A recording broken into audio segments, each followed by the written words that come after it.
Want to win a free Twilight shirt? If so, keep on watching.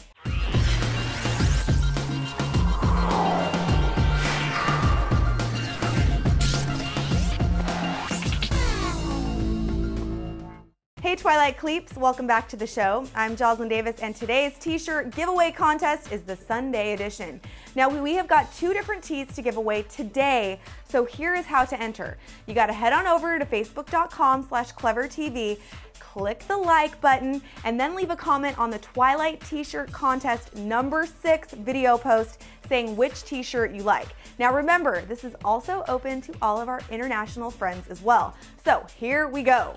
Okay, you guys, first up in our t-shirt contest today, it's a size extra large.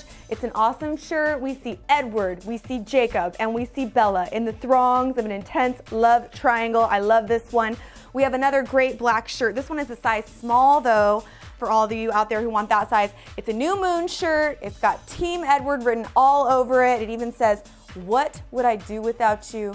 Yes, Edward, what would we do without you? Anyways, and on the back we have the awesome little new moon logo there. All right guys, remember that you must leave a comment on the video on our Facebook page, not on YouTube. And be sure to check back on Monday when we announce all of the winners so that we can actually give you guys your Twilight t-shirt. Thanks so much for watching Clever TV, and from everyone over here, we are wishing you good luck. I'm Joslyn Davis. Have a great day.